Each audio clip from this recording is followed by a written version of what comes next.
Namun tanpa diketahui oleh siapapun, ternyata Ayu menyembunyikan sesuatu. Meskipun sudah menikah dengan Manan, dia malah diam-diam sering berpergian dengan pria lain yang merupakan rekan kerjanya sendiri. Halo Sobat Pena, apa kabar hari ini? Assalamualaikum warahmatullahi wabarakatuh. Hari ini kita akan kembali membahas kejadian-kejadian mengerikan, kisah nyata yang terjadi di muka bumi ini. Pada tahun 2023, warga di Kabupaten Probolinggo, Jawa Timur sempat digegerkan dengan tewasnya seorang karyawan PDAM yang ditemukan dalam kondisi mengenaskan dan bersimbah cairan merah di depan loket Mall Pelayanan Publik atau MPP. Tidak disangka, korban rupanya dihabisi oleh rekan kerjanya sendiri usai mengetahui kalau korban sudah berselingkuh dengan istri dari pelaku. Bagaimana cerita selengkapnya dari kasus yang satu ini? Langsung saja kita bahas di Kata Pena.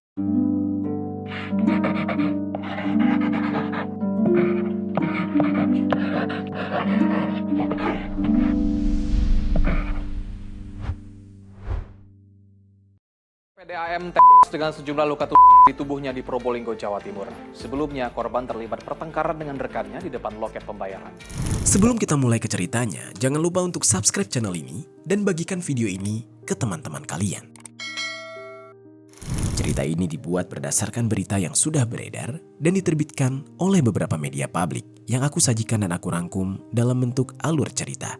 Kita mulai ceritanya.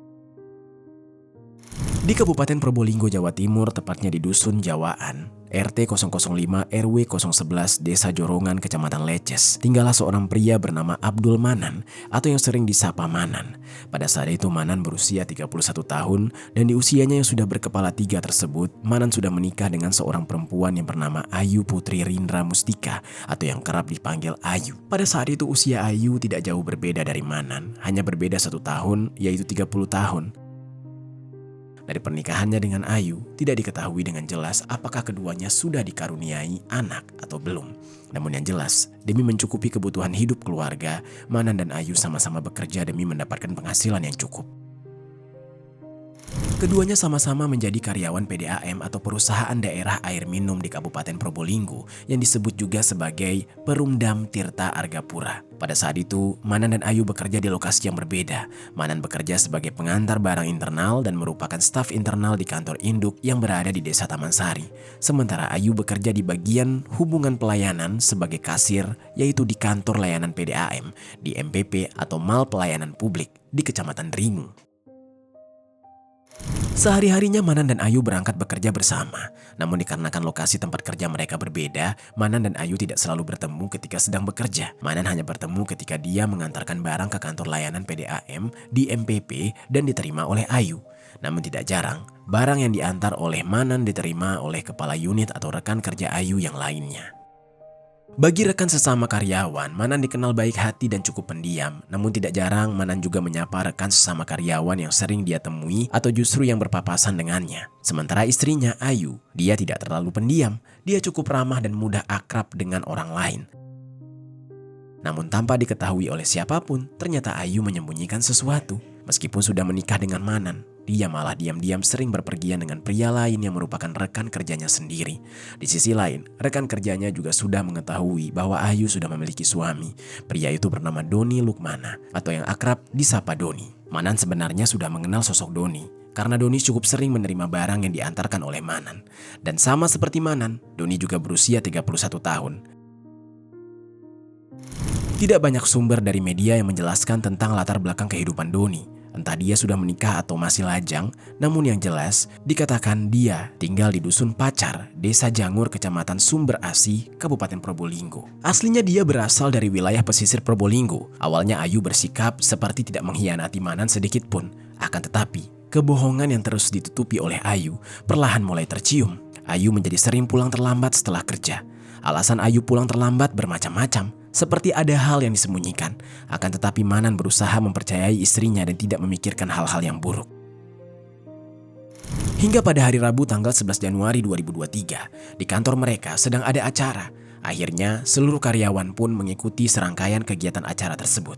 Pada saat itu, Manan berada dalam satu mobil yang sama dengan Doni ketika menuju ke lokasi acara. Dikarenakan sebelumnya Manan sudah bertemu dengan Doni, mereka sudah saling mengenal satu sama lain. Mereka sempat bersenda gurau, seperti tidak ada masalah apapun. Tanpa Manan ketahui, Doni sebenarnya menjadi alasan mengapa Ayu sering pulang terlambat.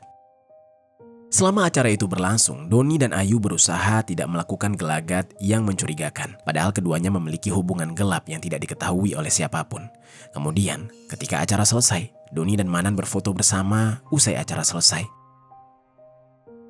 Dan 3 hari kemudian, tepatnya di hari Jumat tanggal 13 Januari 2023, sekitar jam 3 sore, Manan dan Ayu terlibat pertengkaran. Entah apa alasannya. Namun yang jelas pada saat itu, Manan sudah tidak bisa menyembunyikan rasa curiganya kepada Ayu. Dia merasa sangat curiga dengan Ayu yang selalu pulang terlambat. Manan pun menuduh Ayu berselingkuh dengan pria lain di belakangnya.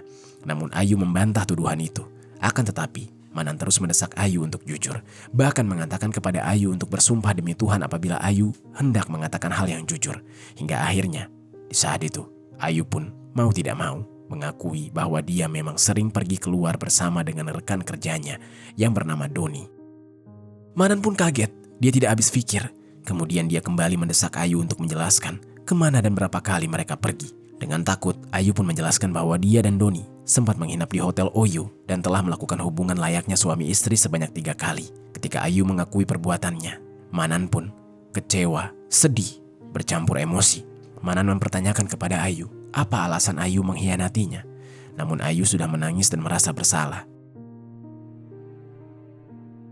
Setelah mendapatkan pengakuan dari sang istri, Manan pun langsung keluar dari rumah dan menuju ke daerah Sumberbulu, Kecamatan Tegal, Siwalan. Pada saat itu dia sempat duduk-duduk di pinggir jalan untuk menenangkan diri setelah bertengkar dengan sang istri. Lalu keesokan harinya, tepatnya pada hari Sabtu tanggal 14 Januari 2023, dia pergi menuju rumah orang tuanya yang berada di Desa Taman Sari, Kecamatan Dringu, Kabupaten Probolinggo. Setibanya dia di rumah orang tuanya, Manan mengambil sebilah pisau dan kemudian menyelipkannya di pinggang hingga tidak terlihat dari luar. Kemudian dia pun mendatangi tempat kerja Doni di loket PDAM, area MPP Probolinggo. Manan di saat itu menunggu Doni. Lalu sekitar jam 7, Doni pun datang. Manan menyapa Doni dengan panggilan "Bro", dan mereka berjabat tangan. Namun tiba-tiba Manan berbalik badan dan menjerat leher Doni menggunakan kedua tangannya dengan kencang sambil berkata, "Berani kamu ya?" Doni pun kesulitan untuk bernafas akibat bekapan di lehernya. Doni berupaya melepaskan diri. Tak berselang lama, Manan kemudian melepaskan bekapan itu dan langsung mengeluarkan pisau yang sudah dia bawa dari balik bajunya. Dia berusaha menyerang Doni. Doni mencoba menghindar dan Doni lari ke arah halaman parkir. Akan tetapi, Manan terus mengejarnya.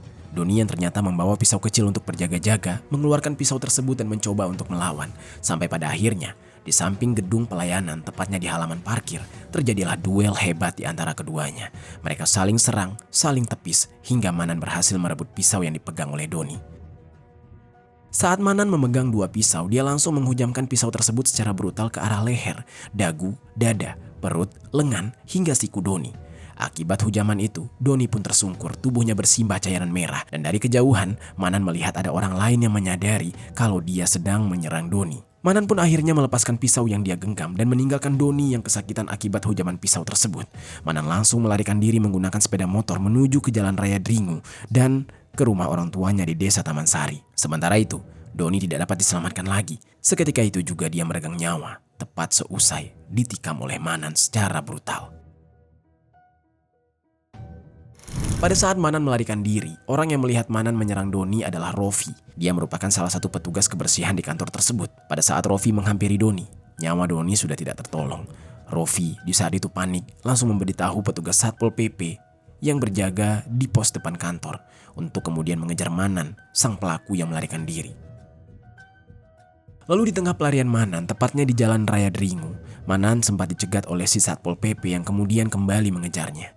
Namun Manan tidak berhenti, dia terus kabur dengan mengendarai sepeda motor Yamaha Vega R1100 berwarna merah hitam miliknya.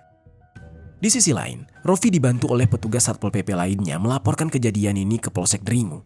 Tidak lama kemudian, pihak kepolisian meminta keterangan dari saksi di lokasi kejadian. Pihak kepolisian yang datang langsung menemukan 2 bilah pisau yang berada tidak jauh dari jasad Doni.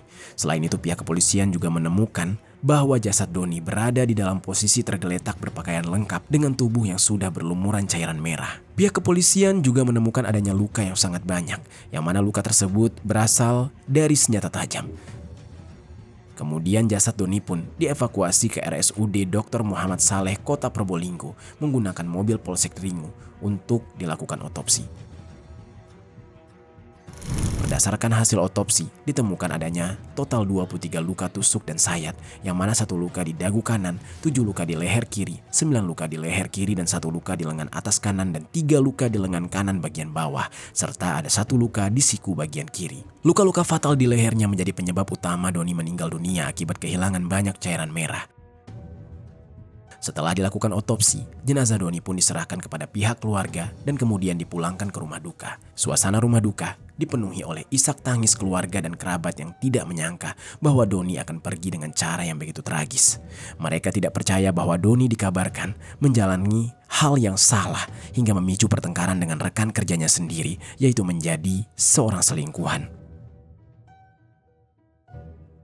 Setelah prosesi persemayaman dan doa bersama dilakukan, jasad Doni kemudian dibawa ke pemakaman umum dan dimakamkan dengan layak. Suasana duka masih menyelimuti keluarga. Bahkan beberapa rekan kerja dari PDAM turut hadir dan memberikan belasungkawa. Mereka datang untuk memberikan penghormatan terakhir sekaligus menyampaikan empati kepada keluarga atas kejadian tragis yang merenggut nyawa Doni. Dan sementara itu, pihak kepolisian terus melakukan penyelidikan intensif setelah mengamankan TKP dan mengumpulkan berbagai barang bukti. Penyidik mulai memetakan kronologi peristiwa dengan lebih rinci. Para saksi termasuk Rofi, petugas Satpol PP, serta sejumlah pegawai PDAM yang berada di sekitar lokasi saat kejadian dimintai keterangan satu persatu. Dari keterangan tersebut, pihak kepolisian mendapatkan gambaran awal mengenai pergerakan pelaku, upaya korban untuk melarikan diri, serta posisi pelaku setelah melakukan aksi.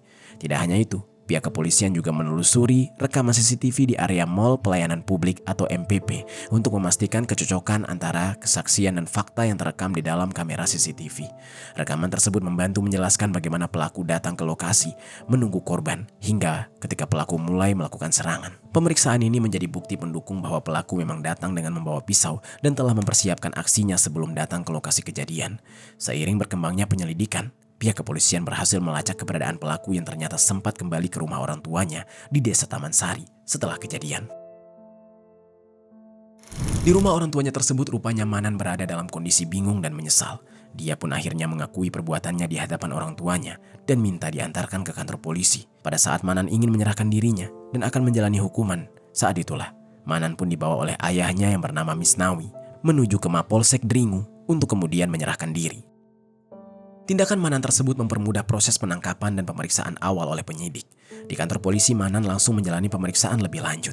Ketika diinterogasi, dia mengakui bahwa aksinya dilatar belakangi oleh rasa sakit hati setelah mengetahui istrinya berselingkuh dengan korban. Bukti berupa pisau, rekaman CCTV, dan keterangan para saksi semakin menguatkan dugaan penyidik bahwa tindak pembunuhan ini mengandung unsur perencanaan. Penyidik terus berlanjut dengan memeriksa telepon genggam Manan, Doni, dan juga Ayu untuk menggali riwayat komunikasi yang dapat memperkuat motif. Selain itu, Ayu, istri dari pelaku sekaligus rekan kerja korban, juga dipanggil untuk memberikan keterangan terkait hubungan gelap yang menjadi akar permasalahan. Ayu mengakui sudah menjalin hubungan terlarang dengan Doni, yang mana pengakuan tersebut memperkuat bukti motif emosional pelaku. Dan setelah menjalani pemeriksaan intensif, Manan pun ditetapkan sebagai tersangka dan dia tetap harus mempertanggungjawabkan perbuatannya yang menghilangkan nyawa orang lain di hadapan hukum. Pihak kepolisian kemudian menjerat Manan dengan pasal 340 KUHP tentang penghilangan nyawa berencana dengan ancaman hukuman mati, penjara seumur hidup, atau pidana penjara paling lama 20 tahun. Selain itu, pihak kepolisian juga menambahkan pasal alternatif berupa pasal 338 KUHP tentang penghilangan nyawa dan pasal 351 ayat 3 KUHP tentang penganiayaan yang mengakibatkan kematian untuk memperkuat dakwaan di tingkat persidangan. Kemudian, setelah menjalani proses persidangan di Pengadilan Negeri Keraksaan dan melalui serangkaian pemeriksaan saksi dan bukti, Manan akhirnya divonis 10 tahun penjara. Itu dia sobat, kisah dari Manan yang membela kehormatannya setelah mengetahui istrinya berselingkuh dengan teman kerja mereka yang bernama Doni. Dia menghabisi nyawa Doni dengan sangat brutal. Apa pelajaran yang bisa kita ambil dari kisah ini? Oh ya sobat, aku pengen ngasih tahu ke kalian, Kata Pena tergabung di dalam program YouTube Shopping Affiliate. Nah, buat kalian yang sedang mencari barang-barang yang menarik dan keren, aku punya beberapa rekomendasi produk untuk kalian. Kalau tertarik, langsung saja klik link produk di pojok kiri bawah untuk pembeliannya.